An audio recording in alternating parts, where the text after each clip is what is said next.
Olá pessoal, aqui é Leonardo Chaves e hoje a gente vai ver alguma coisa relativa à peça técnica para o concurso do Ministério Público de Contas lá do Pará, tá ok? Vou falar aqui alguma coisa a esse respeito. Eu recebi muito pedido aí através do Instagram, do YouTube, das redes sociais de forma geral, e eu realmente não havia preparado nada para esse concurso, né, devido a estar um pouco afastado aí da área, tá? Então, só mais uma vez aqui, dizer que sou coautor desse livro, né, Gabaritando a Prova Discursiva para Tribunais de Contas, de forma que, para que você faça uma modelagem de como escrever para provas de concurso público é muito interessante, mas o que eu vou dizer para vocês aqui é sobre a metodologia, para você pegar qualquer prova de qualquer concurso público, né, seja do SESC, da FCC, e eu venho observando, né, ao longo do tempo, eu estou acompanhando alguns alunos, muitos alunos me pedem para fazer recurso de prova, e perto aí de 80% a gente tem encaixado aí esse recurso, tá? Para conseguir esse recurso, ou seja, é prova de que a gente entende realmente do que a banca está cobrando, tá? Então eu vou trazer uns slides para vocês, os slides fizeram parte de um curso que eu ministrei a respeito de prova discursiva e principalmente dessa parte de peça técnica, e não vou me alongar muito no vídeo, mas já vou entregar aqui muito conteúdo relevante para vocês, né? Porque a pergunta maior é, como é que eu faço uma peça técnica, tá? Então veja bem, o próprio edital, né, do Ministério Público lá de Contas do Pará, ele já fala que a peça técnica é uma situação-problema. Ora, se eu tenho uma situação-problema, ele vai me dar uma situação que é um problema. Então, já a gente trazendo aqui para o campo da auditoria, entenda, eu vou trazer para a auditoria só por causa lá da teoria de achado e evidência, né, e da nossa fundamentação, que vai ser muito importante para você enquadrar uma formatação ideal para a sua prova, tá? O que acontece? Quando eu tenho uma situação problema, eu tenho uma situação encontrada, né, eu tenho uma situação encontrada. E aí, a partir dessa situação encontrada, eu tenho um critério, né, eu tenho uma lei.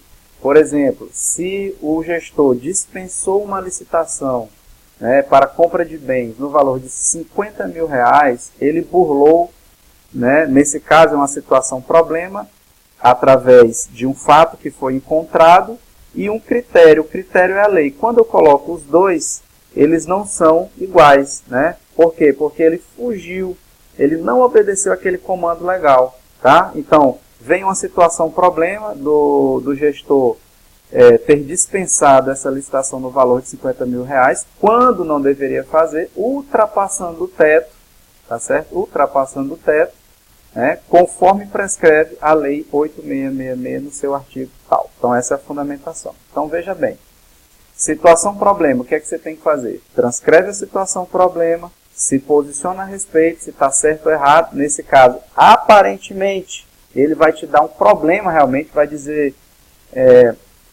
que houve um fato, você vai se posicionar se ele está correto ou se ele está equivocado e vai fundamentar aquilo, tá? Inclusive, há uma maneira de raciocínio para que a gente possa hierarquizar, né, organizar essa ideia do raciocínio. Onde é que consta a fundamentação legal disso?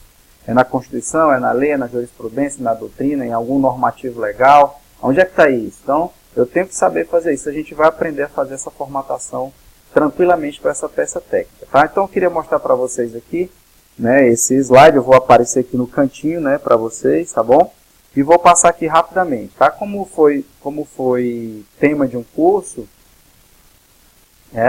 o que vai acontecer aqui? Na realidade, é mais voltado para o parecer, né, de Tribunal de Contas e tal, e é o que o Ministério Público faz, né, que é o parecer. A peça técnica é um parecer, mas não necessariamente vai ser isso que vai ser cobrado na sua prova, tá? Então, inicialmente, eu teria que delimitar o objeto, né, como está aqui no item 1, eu teria que fazer a descrição da situação hipotética apresentada, os fatos que permeiam a situação apresentada, uma análise de admissibilidade, se for o caso, esse item 3 aqui está totalmente caído por terra, uma análise de mérito e uma proposta de encaminhamento, tá certo? A gente vai facilitar esse entendimento de todo desse esquema em apenas 3 pontos: introdução, desenvolvimento e conclusão. Como que eu vou fazer isso? Veja bem, o parecer do Ministério Público de Contas do Pará, ele pede a situação problema de até 30 linhas, então é muito curto, né? Então veja bem, eu não sei o que o examinador vai cobrar, eu não sei, mas ele pode trazer tópicos, né? Ele pode trazer o tópico 1, tópico 2, tópico 3 para você se posicionar a respeito. Então, no momento, por isso que tem que treinar, no momento da prova, você vai se posicionar. Se você vai fazer o seguinte, né, na própria introdução, o que é introdução e a conclusão, pessoal? É ambientar o examinador, né? A introdução você ambienta o examinador do que vai vir pela frente, do que você vai falar, e na conclusão você retoma tudo o que você disse lá na introdução e arremata, tá certo? E fazendo um arremate, afirmando tudo que você escreveu, conforme exposto nos parágrafos anteriores, tá? Então, introdução e conclusão. Agora, isso é se tiver uma solicitação em que caiba você fazer uma introdução dessa maneira, né, e uma conclusão. A gente vai trabalhar isso, né, vamos com calma, a gente vai trabalhar isso. O miolo vai ser a tua resposta propriamente dita aos itens que vão estar lá. Eu, Leonardo, imagino que a banca SESC vai trazer situação problema em itens, tá? Em itens. Por que eu digo que ele vai trazer itens? Para facilitar a correção dele, tá? Ele vai ter um barema de resposta, ele chama de espelho, né? Ali é o barema, né? O espelho, é o escopo do que ele quer que você escreva. Veja bem, são muitas redações para corrigir. Se ele não tiver uma forma objetiva de analisar isso, ele está se autoflagelando, o examinador está se auto-chicoteando ali, né? Se sangrando lá. Pá, pá. Ele não quer isso, ele quer facilidade na correção. Então, muito possivelmente vai vir tópicos, né? Só não sei se vão ser 2, 3, 4, 5, não sei. Mas, nesse momento, você tem que se posicionar a respeito. Ora, se em 30 linhas você tem que escrever sobre 5 tópicos, por exemplo, você tem 6 linhas para cada tópico. Perfeito? 6 vezes 5, 30. Escrevam o máximo que vocês puderem. Agora, ele coloca lá 3 tópicos. Você não sabe mais o que escrever a respeito daquilo.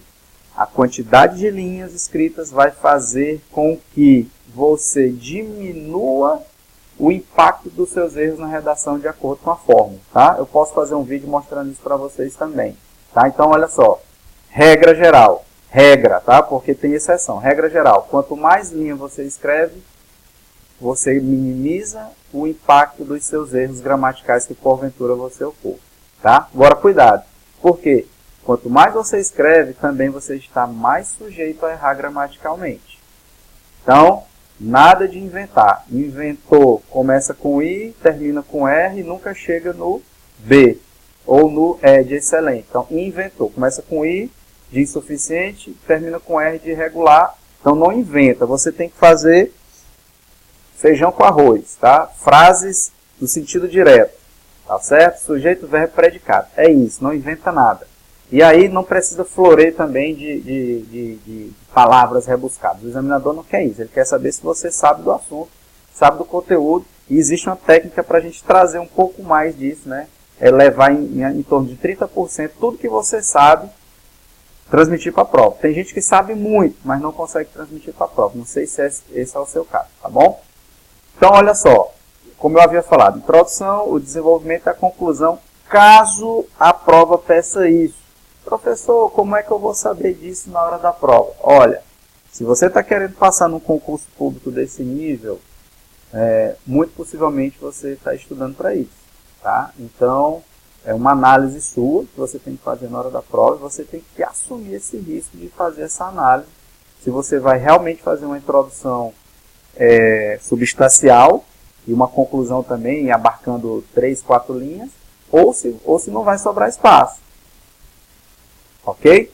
Eu vou recomendar um modelo que você faça, que é, na introdução você vai delimitar o objeto, você vai discorrer sobre tudo, de modo resumindo as situações encontradas, e vai concluir somente afirmando o que já está lá na introdução. Ok?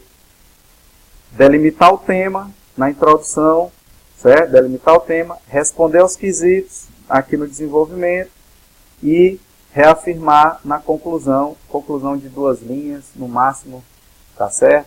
A gente vai ver isso de modo tranquilo, tá bom? Vou voltar aqui o slide para a gente prosseguir um pouco, ok? Então, olha só, por peça técnica de natureza técnica, entende-se a redação de um texto contendo instruções e análises técnicas sobre normas e achados de auditoria. Tá certo? Agora, por que eu falo achados de auditoria, pessoal? É porque quem estuda auditoria, né, quem trabalha com isso todo dia, ele sabe que ele vai analisar um processo, né, e ele vai encontrar, vai tentar, né, encontrar desvios, irregularidades, etc. Vai analisar o processo. Se porventura o gestor colocou um valor X na planilha orçamentária que não corresponde ao preço de mercado, ele vai estar acima do preço naquele item.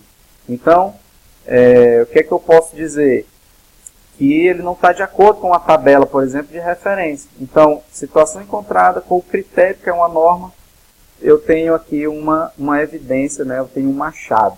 É por isso que eu falo sobre a auditoria.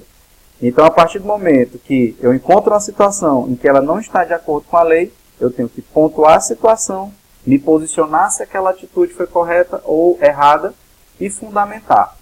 Certo? É só isso. Peça técnica é só isso que você tem que fazer. Tá? Agora, é simples, mas pode não ser tão fácil. Tá? Ok? Olha só, a condição. Né? Ele está rabiscado aqui porque já foi um curso que eu ministrei. Tá? Uma condição é a situação encontrada pelo auditor durante a execução do trabalho de auditoria. O critério é o referencial a partir do qual o auditor faz seus julgamentos e fundamenta sua opinião. Podem ser técnicos, operacionais e normativos. E o achado ou a constatação é a discrepância, né, entre a situação encontrada e o critério de auditoria. É uma irregularidade ou não. A evidência é o elemento de comprovação da discrepância entre a situação encontrada ou a condição e o critério da auditoria. É evidente, né? A evidência é o quê? É a planilha orçamentária que está mostrando. O que é que você tem que saber disso aqui tudo? Você tem que saber que ele vai apresentar uma situação, você vai ter que citar ela no teu texto, se posicionar se ela está correta ou errada e vai ter que fundamentar. Não esquece a fundamentação. Não esquece. Não sei a fundamentação a nível de artigo. Não precisa colocar o artigo. Né? Eu não sei o artigo da lei, da LRF. Pô, mas eu sei que está na LRF. Então coloca que está na LRF, na Lei de Responsabilidade Fiscal, LC 101, Lei Complementar 101 de 2000, né? Constituição Federal de 1988, no título referente.